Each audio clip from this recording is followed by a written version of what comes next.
Assalamualaikum warahmatullahi wabarakatuh.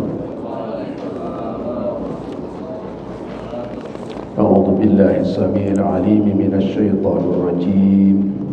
Bismillahirrahmanirrahim. Alhamdulillahirabbil alamin wassalatu wassalamu ala sayyidil mursalin sayyidina wa maulana Muhammad wa ala alihi wa ashabihi ajma'in. Wala haula wala quwwata illa billahil 'aliyyil 'azim. Allahumma aftah lana futuhal 'arifin waj'alna minal ulama'il 'amilin waj'al a'malana khalisatan liwajhikal karim. Allahumma anfa'na bima 'allamtana wa 'allimna ma yanfa'una wa zidna ilma warzuqna fahma.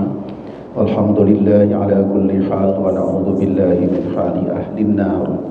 Wassallallahu ala sayyidina Muhammad wa ala alihi wa ashabihi ajma'in walhamdulillahi rabbil alamin. Bapak-bapak, ibu-ibu, adik-adik, anak-anak yang saya muliakan, saya hormati, pagi ini saya angkatkan berkaitan dengan menyongsong Ramadan, tinjauan, kajian, penghayatan, mudah-mudahan kita mampu untuk itu, ayat-ayat siam. Kalau dikaitkan dengan akidah dan akhlak, saya menangkap bahwa paket ayat siam ini berangkat dari akidah iman. Ya ayyuhalladzina amanu. Lalu ujungnya adalah la'allahum yattaqun. Mudah-mudahan hamba-hambaku, kata Allah, bertakwa. Ada dua kalimat berkaitan dengan takwa dalam paket Ramadan ini. Satu di ayat 183, la'allakum tattaqun. Ya ayyuhalladzina amanu kutiba alaikumus syiyamu kama kutiba alal ladzina min qablikum la'allakum tattaqun. Wahai orang-orang yang beriman, telah diwajibkan kepada kalian saum seperti pernah diwajibkan kepada umat-umat sebelum kalian supaya kalian bertakwa. Jadi kita pada posisi mukhatab, pada posisi diperintah, dihimbau supaya saum, lalu hasil saum kalian bertakwa. La'allakum tattaqun. Lalu diterangkanlah beberapa ketentuan saum itu. Di hampir terakhir ada kalimat la'allahum yattaqun. Setelah ayat menerangkan tentang idza sa'alaka 'ibadi 'anni fa inni qarib. Muhammad, jika hamba-hambaku bertanya tentang aku, katakan aku adalah dekat. Berarti manusia kita pada posisi ghaib, tidak pada posisi mukhatab, pada posisi yang diceritakan. Mukhatabnya Kanjeng Nabi, idza sa'alaka, jika bertanya kepada engkau Muhammad, kata Allah, ibadi, hamba-hambaku. Jadi ayat berikutnya posisi hamba pada posisi ghaib. Tapi ayat pertama tadi 183 hamba pada posisi mukhatab, maka menggunakan la'allakum tattaqun. Tapi di hampir akhir ayat kalimatnya la'allahum yattaqun. Mudah-mudahan mereka itu Muhammad, siapa mereka itu? Hamba-hamba Allah. Jadi orang bertakwa. Dalam tinjauan saya cukup menarik. Dimulai dari la'allakum tattaqun, manusia, kita makhluk Allah, kita hamba Allah, orang beriman, dihimbau pada posisi yang diajak, diperintah untuk saum, untuk menghasilkan takwa. Tapi di akhir mudah-mudahan mereka bertakwa. Mereka itu adalah kita. Jadi posisi pertama adalah instruksional, perintah. Tapi di akhir pada posisi evaluasional, pada posisi penilaian, berhasilkah gak takwanya, seolah-olah begitu. Walaupun ada kata-kata mudah-mudahan mereka bertakwa. Itu adalah rentetan ayat demi ayat dalam ayat siap. Jadi jelas kalau begitu dimulai dari iman, karena yang dihimbau ada orang beriman, ujungnya supaya bertakwa. Takwa ini gambaran utuh pribadi seseorang hamba Allah. Di situ ada iman, di situ ada ketaatan melaksanakan hukum-hukum Allah atau syariah, dan di situ ada akhlak mulia. Maka kaitan akidah akhlak memang tidak bisa dipisahkan. Bapak-bapak yang saya muliakan, saya akan coba ungkap kembali paket Ramadan ini yang berangkat dari beberapa ayat yang temanya sama, pada pokoknya sama, berkaitan dengan saum. Ya ayyuhalladzina amanu kutiba alaikumusiyam, wahai orang-orang yang beriman, diwajibkan kepada kalian saum. Jadi jelas ayat ini pada dasarnya berbicara masalah perintah saum.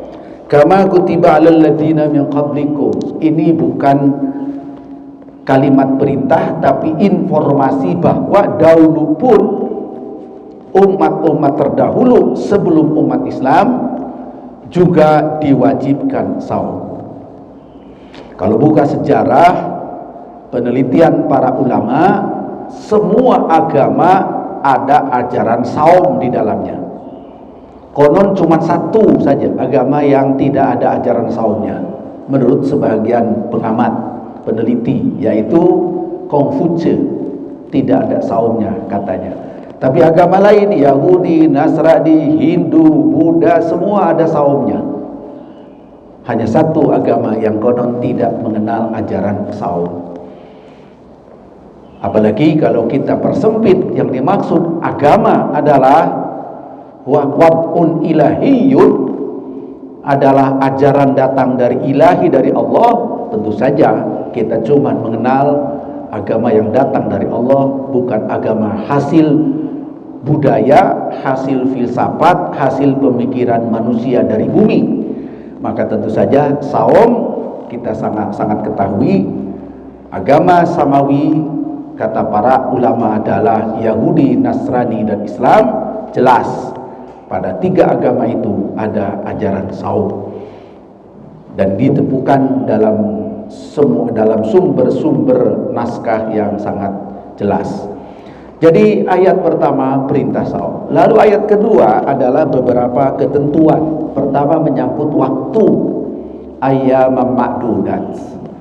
Karena di atas perintahnya wajib, maka ini maksud dengan hari-hari ini hari-hari yang wajib. Maka masuklah hari-hari yang wajib, ketentuan dari Allah. Menurut riwayat lagi, konon dipilih bulan Ramadan bukan sekedar puasa kita. Ada orang mengaitkan puasa Ramadan itu lantaran di bulan Ramadan turun Al-Quran. Jelas ayatnya ada, syahrul Ramadan alladzi unzila fil Quran. Tapi apakah lantaran turun Quran di bulan Ramadan lalu bulan Ramadan wajib atau menjadi bulan yang diwajibkan saum? Itu para ulama berselisih. Ada mengatakan sudah sejak awal Ramadan dimuliakan Allah, walaupun saat itu Al-Quran belum turun kepada Kangjeng Nabi Muhammad. Bahkan ada, kalau tidak salah, Imam Tobari menguraikan bahwa sesungguhnya bulan Ramadan bulan puasanya Bani Israel juga. Hanya saja oleh mereka diubah-ubah, digeser-geser dari bulan Ramadan ke bulan lain. Lama-lama Ramadan terlupakan. Sebahagian sejarah mengatakan begitu. Ayat dalam surat saum ini, setelah ada perintah saum, lalu perintah menentukan waktu tertentu untuk saum wajib. Peraturan berikutnya adalah tata cara saum. Agak belakang memang. Uhilla lakum lailatas syiyami rafathu ila nisaikum hunna libasul lakum wa antum libasul lahum. Itu beberapa ketentuan boleh tidak makannya. Kapan, dari kapan sampai kapan. Kulu washrabu hatta yatabayyana lakumul khaytul abyad minal khaytil aswad minal fajr. Itu beberapa ketentuan saum. Lalu ada yang menarik, andai kata seseorang tidak bisa saum karena fisiknya tidak memungkinkan, ternyata ayat ini mengatakan wa 'alal ladzina yutiquna fidyatun ta'amu miskin. Fidyah itu adalah ta'amu miskin, memberi makan kepada fakir miskin.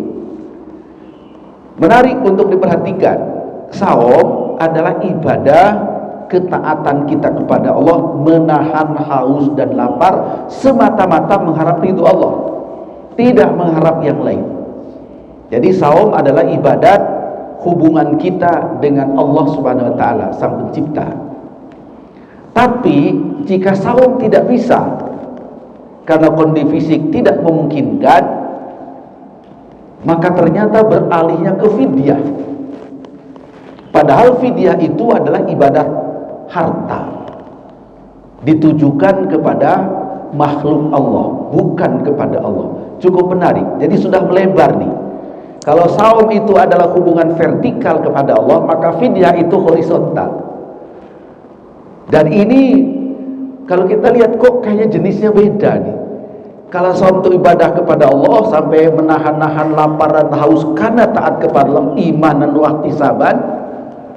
Tapi jika tidak bisa saum, maka tidak diganti dengan ibadat serupa.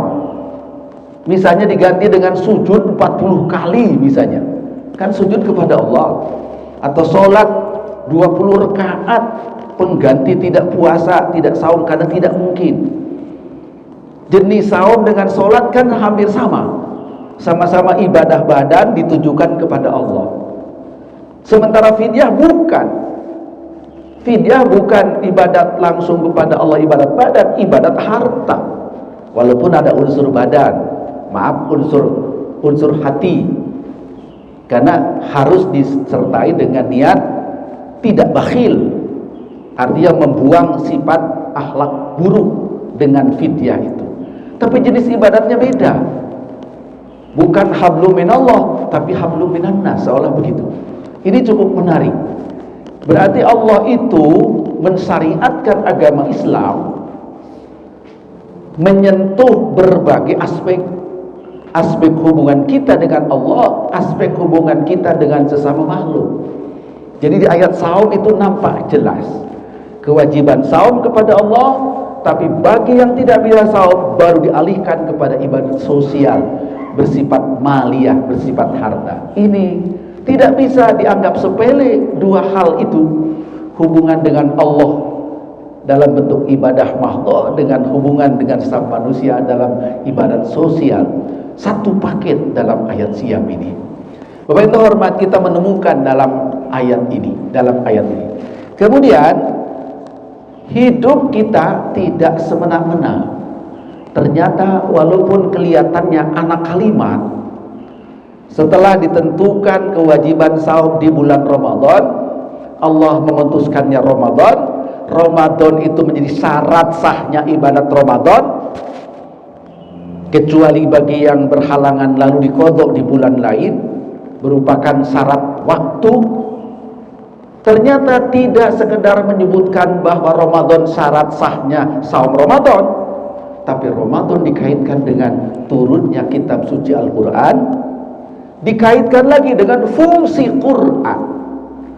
Syahrul Ramadan alladzi unzila fil Quran, berarti soal waktu nih. Turunnya Al-Quran tidak lepas dari bulan Ramadan.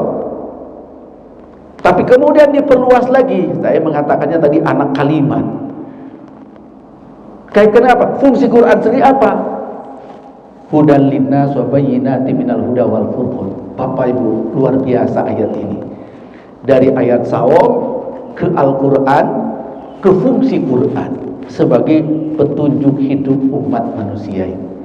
Pada ayat yang sama, cuman pada penggalan kalimat yang pendek, tapi sudah merangkum akidah kita kepada Allah, syariah dalam bentuk saum, Akidah juga kepada kitab suci Al-Quran yang fungsinya hudan linnas wa bayyinatin minal huda wal furqan. Pada kalimat yang pendek, tapi akidah kita dibawa atau diarahkan kepada dasar-dasar agama kita, agama Islam. Maka di ayat siang kita menemukan tentang Al-Quran dengan fungsinya. Lalu ditambah oleh penjelasan lain dalam hadis Kanjeng Nabi. Ramadan itu adalah bulan Kanjeng Nabi tadarus Al-Quran. Bagaimana Kanjeng Nabi membiasakan membaca Al-Quran? Saya menuliskannya di halaman belakang tentang paket Ramadan dengan amal ibadahnya. Jadi disinggung dalam ayat ini Al-Qurannya. Kemudian saudara yang terhormat, ada lagi. Tadi saya sudah kutip. Ada ayat yang kelihatannya sisipan, tapi bukan sisipan. Wa idza sa'alaka 'ibadi 'anni fa inni qarib ujibu da'watad da'i idza da'ani falyastajibu li wal yu'minu bi la'allahum yarshudun. Ada ayat doa, tapi dimulai dengan aku dekat kepada hambaku, kata Allah. Jadi Bapak hormat, bagaimana hubungan saum dengan kita dekat dengan Allah atau Allah dekat dengan kita? Karena ketika saum, tuan-tuan yang terhormat, cukup diawasi oleh Allah dan Allah dekat kepada kita. Mengawasi dan menyayangi. Mengawasi sehingga kita tidak boleh khianat, tidak boleh dusta. Orang saum sedang melatih diri, tidak mungkin orang saum dusta. Tidak makan, tidak minum, jujur. Andai kata mau bohong, tidak berguna itu bohong. Orang saum kok bohong, pura-pura saum padahal tidak, enggak guna, karena saumnya tidak sah, jelas tidak sah. Jadi orang saum sedang dilatih kepada rasa dekat dengan Allah, diawasi dengan Allah, dan Allah sayang. Saya menambahkan Allah sayang karena kata-kata ibadi itu ungkapan sayang. Kalau Allah menyebut kepada hambanya hambaku atau hamba-hambaku, tandanya Allah sayang. Belum lama kita merayakan Isra Mi'raj, ada ayat subhanalladzi asra bi 'abdihi layla. Kata-kata bi 'abdihi ada rasa dalam kata-kata itu. Allah sayang kepada Nabi Muhammad, maka menyebutnya hambaku. Di ayat ini bukan cuma Nabi Muhammad, semua kita. Idza sa'alaka, jika bertanya kepada engkau Muhammad, ibadi, hamba-hambaku. Jadi kita semua disayang oleh Allah Subhanahu wa taala. Lalu ayatnya mengatakan idza sa'alaka ibadi anni, tentang aku. Fa inni qarib, aku dekat. Ini kata-kata sayang, Pak. Jadi kebayang andai kata dalam kehidupan kita sebagai manusia, kata bapak kepada anaknya, nak, kamu bekerja yang baik, bapak tidak kemana-mana, bapak mengawasimu, bapak membackupmu, bapak menolongmu kalau kamu perlu pertolongan bapak. Itu kasih sayang itu. Ini ada di ayat ini dari Allah kepada kita. Allah tidak kemana-mana, Allah dekat dengan kalian. Jika kalian mohon, aku kabulkan. Idza sa'alaka ibadi anni fa inni qarib ujibu da'watad da'i idza da'an. Aku kabulkan jika hamba-hambaku itu berdoa kepada aku. Ada rasa di sini luar biasa, Pak. Kalau Bapak mungkin merenungkan ini, ingin nangis rasanya. Betapa sayangnya Allah kepada kita. Setelah mengucapkan saum, ada ungkapan itu. Bukan sisipan. Ini adalah bagian tidak terpisahkan dari ibadat saum selama Ramadan. Kedekatan kita dengan Allah. Maka di ayat ini ada Allah Maha Dekat. Saudaraku, yang menarik lagi, di akhir-akhir ayat atau sebelum di akhir ayat ada, walaupun asbabun nuzulnya ini berkaitan dengan sahabat yang tidak tahan di bulan Ramadan untuk tidak berhubungan dengan istri asalnya. Tapi cukup menarik ayat ini. Uhilla lakum lailatas shiyami rafathu ila nisaikum, maaf. Uhilla lakum, dihalalkan bagi kalian Ar-rafathu ila nisaakum, berhubungan dengan istri. Jadi bulan puasa, hubungan romantis antara istri tidak dilarang, asal diatur waktunya. Lalu fungsi istri dengan suami, fungsi istri terhadap suami, fungsi suami terhadap istri diungkapkan dengan indah. Hunna libasul lakum wa antum libasul lahunna. Jadi ternyata Ramadan seolah-olah kita fokus mengabdi kepada Allah siang malam, tapi oleh Allah dihalalkan kamu tetap menjalin hubungan baik dalam rumah tangga. Bahkan kalimat ini saya sering kutip kalau nasihat pernikahan, karena menggambarkan luar biasa kesetaraan suami dengan istri, istri dengan suami. Kalimatnya persis, hunna libasul lakum wa antum libasul lahunna. Saudara yang terhormat, ini paket, saya menyebutnya paket Ramadan berkaitan dengan saum. Jadi saum tidak semata-mata hubungan kita dengan Allah dan lupakan yang lain. Ternyata juga merangkum segala sesuatunya. Walaupun nanti ada ayat wala tubashiruhunna wa antum akifuna fil masajid. Nah baru nih, kalau kamu sedang iktikaf, nah baru konsentrasi khusus kepada Allah, keduniaan lupakan dulu. Maka dikatakan jangan juga bersikap romantis dengan istri di masjid, wa antum akifuna fil masajid. Kenapa? Itu saat konsentrasi kita menilai hubungan sejauh mana antara Allah dan dirinya. Itu iktikaf, ada di ayat ini, paket Ramadan. Saudara yang terhormat, kemudian saya sampaikan terakhir yang ada di ujung ayat. Kadang-kadang orang kalau baca ayat saum tidak dibaca yang terakhir ini. Tapi kalau dalam Quran, mushaf Quran Indonesia itu belum ain sampai di situ. Ada satu ayat terakhir masuk ain, masuk ruku. Sekilas tidak ada hubungan dengan saum, sekilas. Tapi para ulama qiraat, khususnya qiraat Indonesia, karena kalau baca mushaf terbitan Timur Tengah, ya terbitkan di Saudi, di Madinah, terbit di Libanon, terbit di Dubai, Quran mereka tidak ada tanda ain, Pak. Rata-rata bablas saja. Pasti ada juz, ada hizib, hizib ke-1, 2, 3, 4 ada, tapi ain tidak ada. Tapi Quran Indonesia, Asia Tenggara paling tidak lengkap dengan ain. Itu para ahli qiraat kita membantu orang awam supaya tema demi tema itu ada jelas ibtida'nya, jelas intihaknya.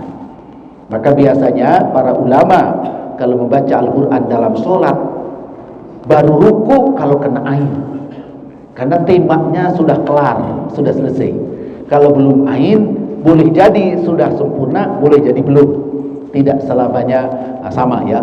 Tapi ain kelar sudah temanya. Maka di ulama Indonesia di mushaf Quran itu kasih tanda ain. Ya kurang lebih 10 ayat, tapi tidak selalu begitu. Nah ini adalah untuk menunjukkan tema. Nah ternyata di ayat saum itu saya sempurnakan dengan ayat terakhir supaya sempurna temanya. Apa ayat terakhir? Wala ta'kulu amwalakum bainakum bil batili wa tudlu biha ilal hukam litakulu fariqum min amwalin nasi bil itsmi wa antum ta'lamun. Jangan kamu makan harta sesama harta kita, sesama harta manusia dengan cara batil. Kira-kira hubungan dengan saum apa gitu? Hubungan dengan saum ini kan ayat siam ini terkenalnya. Ini urusan harta, tidak boleh menguasai harta dengan cara batil. Mungkin orang bilang ini harusnya itu ayat muamalah ini, transaksi harta. Bahkan di ujungnya ada mengatakan wala tudlu biha ilal hukam litakulu fariqum min amwalil bil itsmi. Itu mah ayat suap menyuap. Hubungannya dengan saum apa gitu? Sudah terhormat. Orang saum itu mengerahkan hati, imanan wahtisaban, mengerahkan badan, tidak makan, tidak minum, mengerahkan mulut, tidak ngomong sembarangan. Orang saum itu ternyata juga mengerahkan harta. Tidak boleh ada harta yang menyertai kita, wahai orang-orang yang saum. Pada dirimu ada harta yang diperoleh dengan cara batil. Apakah harta itu dipakai buka puasa, dipakai sahur, atau dipakai baju untuk sholat tarawih, atau dipakai tempat untuk kita sujud dan ruku, tapi itu diperoleh dengan cara batil. Saudaraku, saum tidak akan bernilai apa-apa kalau bergelimang dalam perbuatan, dalam harta-harta yang diharamkan oleh Allah Subhanahu wa ta'ala. Maka hadis yang cukup terkenal, kam min shaimin laisa min siyami ilal ju' wal atas. Banyak orang saum tapi cuma haus dan lapar, gak punya nilai apa-apa. Boleh jadi hatinya tidak bersih, tidak lurus, tidak imanan wahtisaban. Boleh jadi mulutnya tidak dikontrol sehingga bicara macam-macam yang tidak baik. Boleh jadi perbuatannya, atau boleh jadi hartanya yang mengganjal amal ibadah saum itu, saudara terhormat. Jadi teman terhormat, saya mencoba membuat konten dari ayat As-Siyam ini, ternyata menyangkut berbagai disiplin hidup kita. Ada hubungan dengan Allah, hubungan dengan manusia, hubungan dengan keluarga, ternyata juga masalah harta dan sebagainya. Saudara terhormat, saya membayangkan kalau ayat Siyam ini diamalkan baik-baik oleh seluruh rakyat Indonesia, khususnya cepatlah Indonesia ini dianugerahi keberkahan oleh Allah Subhanahu wa taala. Dari mulai hatinya, lisannya, perbuatannya, dan hartanya. Ini satu paket Ramadan. Saya menyebutnya paket Ramadan. Ramadan berangkat dari ayat-ayat Siyam. Jadi benar ajaran agama kita yang mengatakan jika lulus bulan Ramadan kembali kita fitri. Benar. Nah, ini tinggal bagaimana kita menghayati ini semua. Saudara yang terhormat, saudara yang terhormat, saya ingin fokuskan sedikit terhadap saum, yaitu saya menyebutkan beberapa hikmah saum yang Bapak Ibu bisa rasakan betul-betul terasa oleh kita. Pertama, kalau saum biasanya dan pasti kita haus dan lapar. Jadi jangan heran kalau puasa haus dan lapar. Memang dibikin haus, dibikin lapar. Apa efek dari haus dan lapar? Ternyata kita tidak boleh sombong bahwa kita ini butuh makan minum. Kalau tidak makan tidak minum, kita ini lemes. Kalau tidak makan tidak minumnya 4 hari pingsan.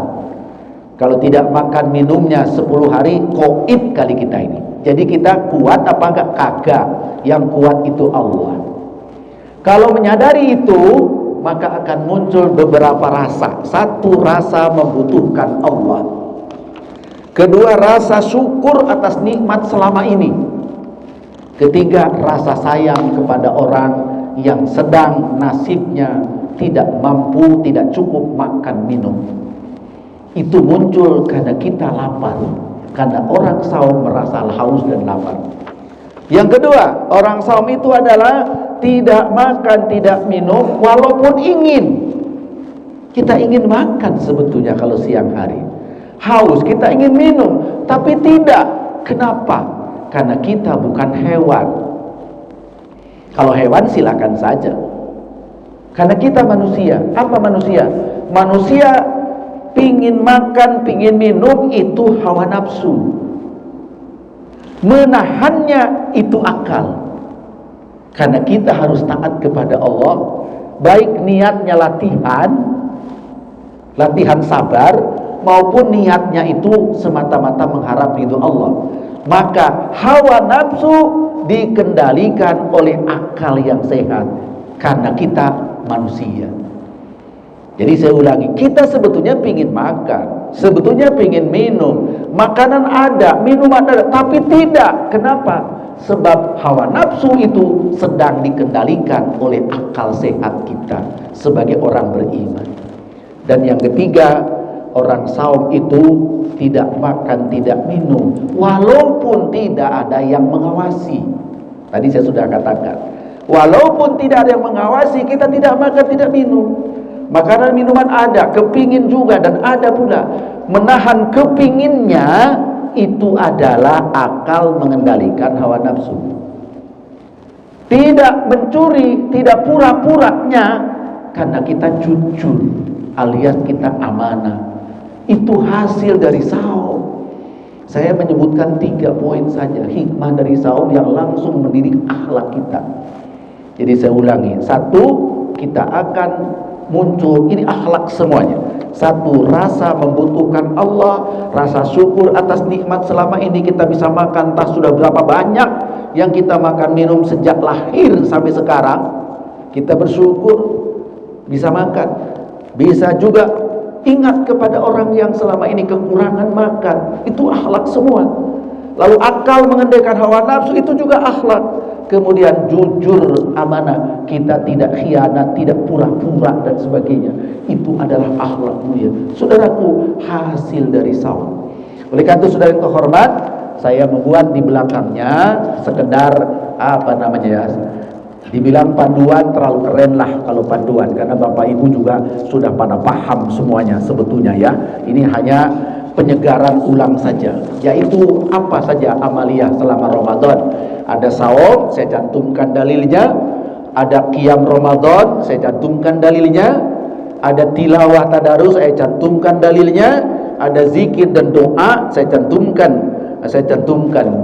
Mohon maaf sekali, saya menambahkan sedikit khusus tentang doa.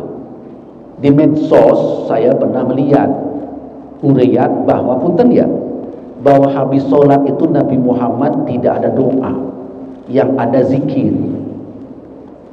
Kalau Bapak baca di dalam hadis Bukhari dulu, ada judul Al-Adhkar Ba'da Sholat. Lalu baca juga Muslim, ketemu lagi. Dibaca juga di Nasai, ketemu lagi. Lalu kalau tuan baca kitab Al-Adhkar Nawawi, maka ada judul lagi Al-Adhkar Ba'da Sholat, panjang. Tapi ada hadis yang mengatakan ketika ditanya oleh para sahabat dengan Nabi, ayyud doa asma, doa kapan, doa mana yang paling Allah dengar? Jawabannya jawfal lail, tengah malam. Kedua, duburi kulli sholatin, selesai sholat. Jadi mohon maaf, karena ada di medsos Rasul katanya tidak memberi contoh doa ba'da sholat. Adanya doa pada tahiyat akhir. Lalu zikirlah ba'da sholat, bukan doa. Maaf Bapak yang hormat, ternyata ungkapan itu menurut pendapat saya, Nabi Muhammad di hadis Bukhari ternyata mengutip beberapa zikir dan doa. Andai kata mayoritas mengatakan hanya zikir tidak doa, maka andai kata betul demikian, Rasul ternyata menganjurkan doa kepada yang lain. Berarti sumbernya ada contoh Kanjeng Nabi langsung dipraktikkan, ada Kanjeng Nabi anjurkan kepada yang lain. Berkatalah beliau kepada Mu'adz bin Jabal, la tada'anni fi duburi kulli salatin, Allahumma a'inni ala zikrika wa syukrika wa husni ibadati. Kata Kanjeng Nabi kepada Mu'adz, aku sayang kepadamu, jangan sampai ditinggalkan ya. La tada'anni fi duburi kulli salatin, pada setiap habis solat. Ini para ulama dubur solat, walaupun ada mengatakan ujung solat, ada mengatakan tetap setelah solat, karena ada hadis yang lain. Itu jangan lupa kau baca doa. Berarti doa dan zikir silahkan ba'da solat, dua-duanya. Itu adalah termasuk saat dimana Allah suka terhadap doa hamba-hambanya. Lebih jauh tuan-tuan bisa baca di dalam Al-Adhkar An-Nawawi, kapan waktu-waktu terbaik untuk doa dan zikir. Kalau tidak salah adabnya ada 10 macam, 10 atau 12 poin itu tentang adab itu ya. Baik, hormat kembali ke sini. Maka Ramadan itu juga silahkan memperbanyak berdoa. Kemudian umroh kalau mampu silahkan, iktikaf nanti silahkan. Kemudian ada al-jud. Jud itu adalah menunjukkan sifat pemurah, murah untuk memberi sesuatu kepada orang lain yang membutuhkan.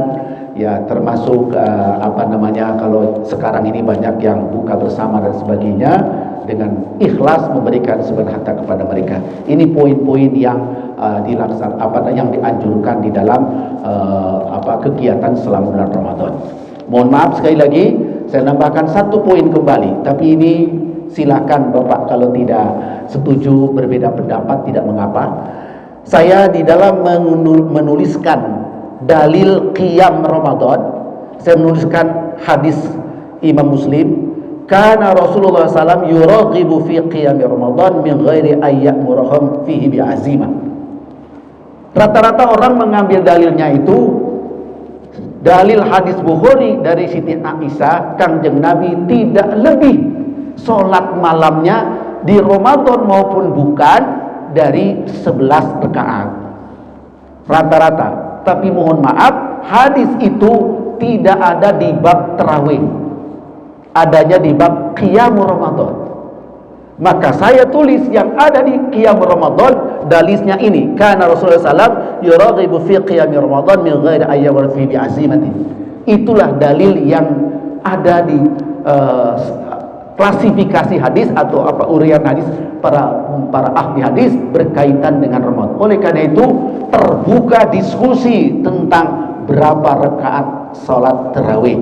Untuk itu mohon maaf, sebetulnya saya menyiapkan satu naskah tulisan saya pribadi berkaitan dengan sejarah tarawih dari Kanjeng Nabi sampai sekarang. Jika berkenan silakan, saya akan tinggalkan saya di sini, baik berkaitan dengan sejarahnya ataupun sumber-sumber pengambilan dari berbagai kitab tentang sholat tarawih itu. Yang terakhir adalah studi kritis tulisan saya pribadi, sehingga kalau ada keliru boleh didiskusikan, karena pendapat saya belum dan tidak mutlak kebenarannya.